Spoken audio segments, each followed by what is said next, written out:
یہ ساری قیامت کی نشانیاں ہم میں پائی جا رہی ہیں۔ پچھلے دن ایک لڑکی ڈانس کرتے ہوئے وائرل ہوتی ہے اور اس لڑکی کے بارے میں بتایا گیا اس لڑکی نے 3 دنوں کے اندر 2 کروڑ روپیہ کما لیا ہے۔ تو یہ جو 2 کروڑ اس نے کمایا ہے کیا وہ حلال کا ہے؟ میں پوچھنا چاہتا ہوں کہ کیا اس نے یہ حلال کا پیسہ کمایا ہے؟ نانا، یہ حلال کا نہیں ہے، یہ حرام کا ہے۔ ہماری نوجوان نسل کو کیا بتایا جا رہا ہے کہ تم ڈانس کرو، وائرل ہوگے اور تم اتنا پیسہ کماؤ گے؟ نانا، یہ پیسہ بھی فنا ہو جائے گا، سب چیز فنا ہو جائے گی، رہنے والی ذات میرے رب کی ذات ہے۔ الحمدللہ وکفا والصلاة والسلام علی اشرف الانبیاء، اما بعد فاعوذ باللہ من الشیطان الرجیم، بسم اللہ الرحمن الرحیم۔ آج ہم ایک بار پھر انوار شریعت پروگرام میں حاضر ہیں، آپ سب کو بھی خوش آمدید کہتے ہیں۔ آج ہم قیامت کے بارے میں سنیں گے کہ قیامت کسے کہتے ہیں۔ قیامت کا پورا نقشہ آپ کے سامنے بیان کیا جائے گا، اس کو توجہ سے ضرور سنیے گا۔ قیامت اس دن کو کہتے ہیں جس دن حضرت اسرافیل علیہ السلام آپ سور پھونکیں گے، اس دن کو قیامت کہتے ہیں۔ یہ سور کیا چیز ہے؟ سور سینگ کے شکل کی ایک چیز ہے، ایسے سمجھے کہ جیسے ایک ہارن ہوتا ہے، پیچھے ایک پائپ لگا ہوتا ہے، اس طرح کا ایک ہارن ہوگا جو بجایا جائے گا۔ یہ کوئی چھوٹی سی چیز نہیں ہے۔ میرے آقا امام الانبیاء علیہ السلام سے عرض کی گئی، یا رسول اللہ صلی اللہ علیہ وآلہ وسلم، یہ سور کتنا بڑا ہے؟ تو میرے مصطفیٰ نے فرمایا جتنی زمین اور آسمان کی چوڑائی ہے اس طرح کی اس کی چوڑائی ہے، اتنا بڑا وہ سور۔ حضرت اسرافیل علیہ السلام کو 3 مرتبہ حکم ہوگا کہ آپ سور پھونکیں۔ پہلی دفعہ جب سور پھونکا جائے گا تو پوری دنیا پر خوف طاری ہو جائے گا، ہر بندہ ڈر جائے گا، ہر بندہ خوف زدہ ہو جائے گا۔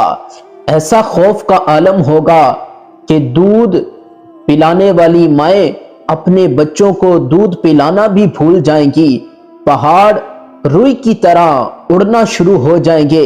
دوسری مرتبہ حضرت اسرافیل علیہ السلام جب سور پھونکیں گے تو اس کی آواز اتنی دردناک ہوگی کہ آواز کو سن کر سب آدمی، تمام جانور، زمین، آسمان، چاند، سورج اور پہاڑ وغیرہ، دنیا کی ہر چھوٹی سے چھوٹی، بڑی سے بڑی چیز فنا ہو جائے گی، یہاں تک کہ سور بھی فنا ہو جائے گا۔ حضرت اسرافیل علیہ السلام آپ بھی فنا ہو جائیں گے، اور تیسری مرتبہ اللہ تعالیٰ کے حکم سے حضرت اسرافیل علیہ السلام زندہ ہوں گے، اور رب تعالیٰ فرمائے گا اے اسرافیل علیہ السلام اب تیسری مرتبہ پھر سور پھونکے۔ جب آپ تیسری مرتبہ پھر سور پھونکیں گے تو ہر بندہ زندہ ہو جائے گا، سب چیزیں زندہ ہو جائیں گی۔ اور یہ قیامت کس دن آئے گی؟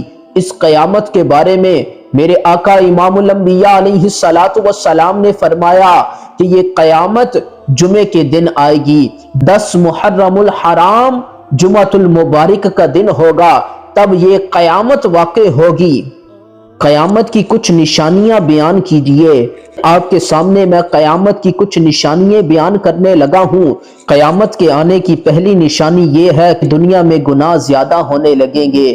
آج اپنے گریبان میں ہم جاگ کر دیکھیں، آج وہ کون سا گناہ ہے جو ہم میں نہیں پایا جا رہا؟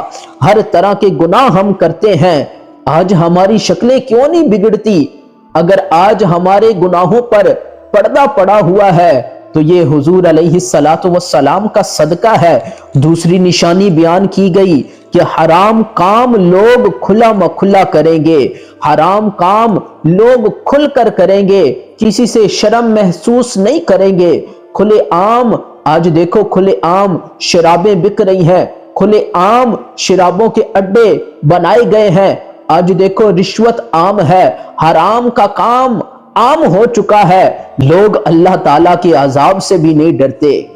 تیسری نشانی بیان کی گئی، ماں باپ کو تکلیف دیں گے، اور غیروں سے میل جول رکھیں گے، ماں باپ کو 1 گھنٹہ دینے کے لیے ہمارے پاس ٹائم نہیں، اور دوستوں کے لیے، غیروں کے لیے پوری رات ہم ان کو ٹائم دینے کے لیے تیار ہیں، ان کے ساتھ پارٹیاں کرنے کے لیے ان کے ساتھ تیار ہیں، لیکن ماں باپ وہ جنہوں نے تجھے پالا، آج اس مقام پر پہنچایا، ان کے لیے ہمارے پاس ٹائم نہیں۔ یہ بھی قیامت کی نشانی ہے۔ اور چوتھی نشانی بیان کی گئی، امانت میں خیانت کریں گے، خیانت دار لوگ بہت زیادہ ہو جائیں گے۔ اور 5ویں نمبر پر فرمایا گیا زکوٰۃ دینا لوگوں پر گرا گزرے گا، لوگ زکوٰۃ ادا نہیں کریں گے، لوگ زکوٰۃ نہیں دیں گے۔ 6ٹھی نشانی بیان کی گئی کہ دنیا حاصل کرنے کے لیے علم پڑھا جائے گا، دنیا کمانے کے لیے لوگ علم پڑھیں گے کہ دنیا میں میری شہرت ہو جائے، میری واہ واہ ہو جائے، میری بلے بلے ہو جائے، اس لیے لوگ علم پڑھیں گے۔ اور 7ویں نشانی بیان کی گئی کہ ناچ گانے کا رواج زیادہ ہو جائے گا۔ آج دیکھو ناچ گانے کا رواج کتنا زیادہ ہو چکا ہے۔ پہلے کسی کی کوئی شادی ہوتی تھی، لوگ باہر سے ان ناچنے والوں کو بلاتے تھے، باہر سے منگواتے تھے۔ آج ہمارا یہ حال ہو چکا ہے کہ باپ بیٹھا ہوا ہے، سامنے بیٹی ڈانس کر رہی ہے، بھائی بیٹھا ہوا ہے، سامنے اس کی بہن ناچ رہی ہے۔ ہماری غیرت مر چکی ہے۔ یہ قیامت کی نشانیاں ہیں، یہ ساری قیامت کی نشانیاں ہم میں پائی جا رہی ہیں۔ پچھلے دن ایک لڑکی ڈانس کرتے ہوئے وائرل ہوتی ہے، اور اس لڑکی کے بارے میں بتایا گیا، اس لڑکی نے 3 دنوں کے اندر 2 کروڑ روپیہ کما لیا ہے۔ تو یہ جو 2 کروڑ اس نے کمایا ہے، کیا وہ حلال کا ہے؟ میں پوچھنا چاہتا ہوں کہ کیا اس نے یہ حلال کا پیسہ کمایا ہے؟ نانا، یہ حلال کا نہیں ہے، یہ حرام کا ہے۔ ہماری نوجوان نسل کو کیا بتایا جا رہا ہے کہ تم ڈانس کرو، وائرل ہوگے اور تم اتنا پیسہ کماؤ گے؟ نانا، یہ پیسہ بھی فنا ہو جائے گا، سب چیز فنا ہو جائے گی۔ رہنے والی ذات میرے رب کی ذات ہے، اس کے بارے میں تمہارے سے پوچھا جائے گا۔ 8ویں نشانی بیان کی گئی کہ بدکار لوگ قوم کے پیشوا اور لیڈر بنیں گے۔ آج یہی حال ہے کہ آج ہمارے حکمرانوں کو پہلا کلمہ صحیح طرح نہیں آتا، سورۃ الفاتحہ نہیں آتی، سورۃ اخلاص نہیں آتی۔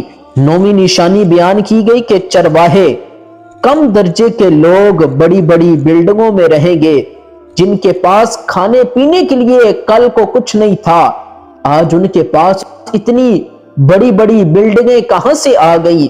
یہ قیامت کی نشانیاں ہیں۔ فرمایا جب یہ نشانیاں پائی جائیں تو سمجھ لینا اب قیامت قریب ہے، اب قیامت آنے والی ہے۔ سوال یہ پیدا ہوتا ہے، قیامت تو قریب ہے، قیامت کے لیے کیا ہم نے تیار کیا ہے؟ کس طرح کی ہماری تیاری ہے؟ ہمیں تو یہ بھی پتہ نہیں ہے کہ ہم نے قبر میں جا کر وہ 3 سوال ہونے ہیں، ان سوالوں کا جواب بھی دینا ہے۔ ہمیں تو یہ بھی نہیں یاد، یہاں تک کہ ہم نے موت کو بھی بھلا دیا ہے۔ ہمیں تو یہ بھی نہیں پتا کہ ہم نے مر جانا ہے۔ کل نفس ذائقۃ الموت، موت کا ذائقہ ہر ذی روح نے چکھنا ہی چکھنا ہے۔ اے میرے مسلمان بھائیوں، آخرت کی تیاری کر لیں۔ آخر میں ایک سوال ہوتا ہے کہ جو شخص قیامت کا انکار کرے اس کے بارے میں کیا حکم ہے؟ اس کا جواب سن لے کہ قیامت کا برپا ہونا، قیامت کا واقع ہونا یہ حق ہے، قیامت حق ہے، یہ واقع ہوگی۔ اور جو بندہ اس قیامت کا انکار کرتا ہے وہ مسلمان نہیں رہتا بلکہ وہ کافر ہو جاتا ہے۔ جو کچھ سنا ہے اللہ رب العزت اس پر عمل کرنے کی اور اس کو دوسروں تک پہنچانے کی ہمیں توفیق عطا فرمائے۔ وآخر دعوانا ان الحمد للہ رب العالمین۔